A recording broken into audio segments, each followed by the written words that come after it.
Muito bem, então nós estamos no mês de março, que é o Março Vermelho, que é um mês de conscientização ao câncer de rim. Né? O câncer de rim muitas vezes é uma doença silenciosa e que muitas vezes o paciente ele é assintomático e é portador dessa doença. No momento que a gente fala sobre doenças renais, nós precisamos, como um todo, dar uma atenção às enfermidades que acometem o rim, que não são só os tumores, né? Que são os quadros de diabetes, de hipertensão, que são enfermidades que podem trazer prejuízos no funcionamento do rim. Em especial, o câncer de rim, ele precisa ser diagnosticado precocemente e dessa forma você pode poupar o paciente de uma retirada completa do rim e como também protegê-lo quanto à disseminação desse órgão, dessa doença. O câncer de rim, veja só, o câncer de rim ele não tem muito cuidado para se evitar. Né? O que nós sabemos, as pessoas que têm piores hábitos, né, em relação a fumo, em relação a hábitos alimentares precários, eles têm um pouco mais de incidência de câncer de rim. Né? Mas assim, existe para alguns tumores renais uma certa transmissão genética, mas a grande maioria das vezes é um tumor que atinge o adulto jovem, então você tem situações que você tem pacientes com uma idade relativamente jovem, 30, 35 anos, e que às vezes ele já está acometido desse tumor renal. Nós sabemos que a exposição ocupacional parece que favorece alguns tipos de tumores do rim, né? Exposição a substâncias químicas, substâncias tóxicas, em gráficas, em indústrias de couro, indústria de plásticos, indústria de tintas, corantes, e essas substâncias elas têm um potencial de agredir o tecido renal e a via excretora como um todo. As dicas é se proteger, né? Então, se você trabalha numa empresa que tem que manipular alguns tipos dessas substâncias, com aminas aromáticas, com tintas, com solventes, com tudo, é se proteger, usar EPI. Eu sei que é terrível ter que ficar usando máscara, proteções, mas é importante para a sua proteção.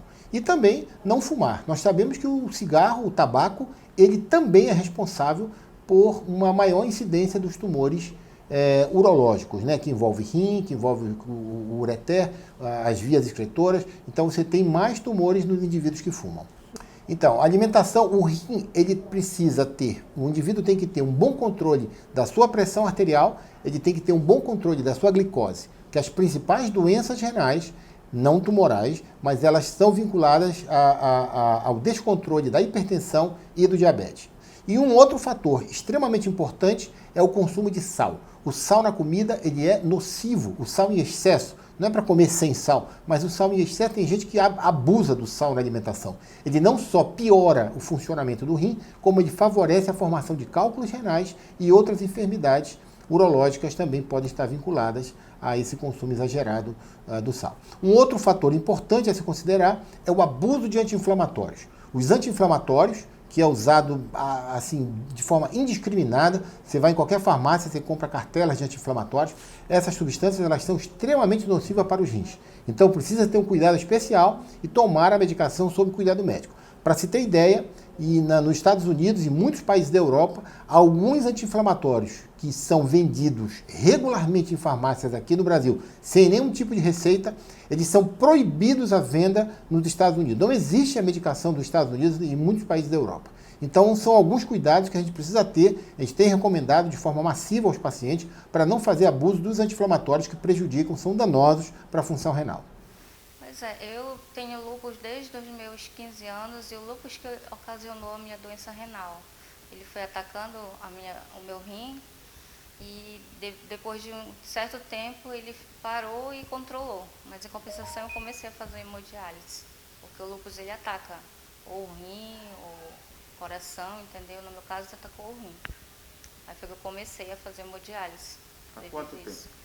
Tenho 18 anos de hemodiálise e tenho 25 de lúpus. Não é um tratamento muito fácil, mas também não é tão difícil assim. É mais a costume e também não faltar a hemodiálise em si, né? Porque é ela que faz a gente tá vivendo ainda hoje em dia, né? Senão, não tinha como, porque o nosso rim é parado. Como eu falei para a moça, é parado, então a gente não urina mais. A máquina que faz esse processo de limpeza, entendeu? De tudo.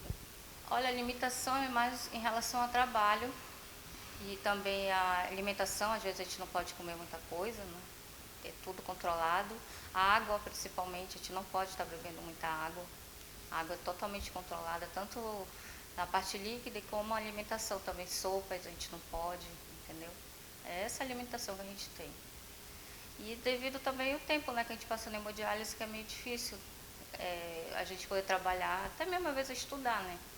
Porque tem dia que a gente amanhece bem, tem dias que não. A senhora disse que tem certa limitação, mas a senhora consegue viver com a doença? Como é que funciona? Olha, eu consigo porque eu me adaptei. Eu me adaptei muito, porque logo que eu comecei eu era muito nova, então eu queria estudar, queria trabalhar, e não podia. Então eu fui me adaptando, fazendo coisas que eu posso fazer, entendeu? Eu não posso fazer tudo também, mas tem coisas que quando eu quero viajar eu tenho que me programar, quando eu quero fazer outras coisas eu tenho que me programar. Não é assim, eu vou e faço. Não, eu tenho que me programar direitinho para poder dar certo. Até mesmo de viajar, que a gente tem que ter todo o suporte para onde a gente vai, para poder fazer hemodiálise em outro lugar.